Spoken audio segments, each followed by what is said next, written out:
Nagkagulo ang social media nang mag-post sina Kylene Alcantara at Kobe paras ng mga nakakaintrigang larawan sa kanilang mga Instagram accounts. Kapwa sila naglagay ng caption na 9/25/24 na nagpapahiwatig ng isang malaking announcement na darating. Sa larawan ni Kylene, makikita ang dalawa na nakapost na parang may importanteng okasyon. Nakayakap si Kobe sa bewang ni Kylene, habang nakasandal naman si Kylene sa dibdib ni Kobe. Ang kanilang mga ngiti ay nagpapakita ng saya at excitement. Samantala, sa larawan ni Kobe, makikita si Kylene na nakayakap sa kanyang likod. Ang kanilang mga tingin ay nakatuon sa isa't isa, na tila nagpapakita ng malalim na koneksyon.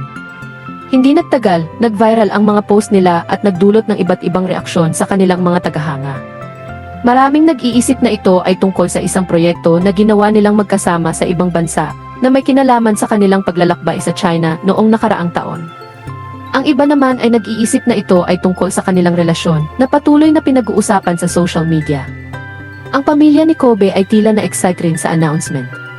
Si Andre Paras, ang nakakatandang kapatid ni Kobe, ay nag-comment ng key suit and tie right, na nagpapakita ng pagiging excited niya sa posibilidad ng isang kasal.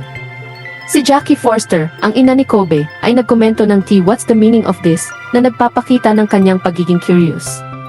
Samantala, sina Kylene at Kobe ay patuloy na nagtatago ng kanilang tunay na nararamdaman sa isa't isa. Sa isang nakaraang interview, sinabi ni Kylene na hindi niya ma-describe ang kanilang relasyon, pero ipinapakita naman nila ito sa pamamagitan ng kanilang mga aksyon. Ang announcement na ito ay patuloy na pinag-uusapan ng mga fans. Hanggang ngayon ay hindi pa rin alam ng karamihan kung ano ang key special announcement, ngunit ang sigurado ay naghihintay sila ng malaking revelation mula kina Kylene at Kobe. September 25, 2024 na pala. Ang araw na pinakahihintay ng mga fans ni Kylene Alcantara at Kobe Paras. Excited na ba kayo para sa kanilang special announcement? Naka-ready na ba kayo para sa malaking revelation? Magiging isang proyekto ba ito na ginawa nilang magkasama o isang mas malalim na pag-amin tungkol sa kanilang nararamdaman sa isa't isa? Abangan natin ang mga susunod na pangyayari.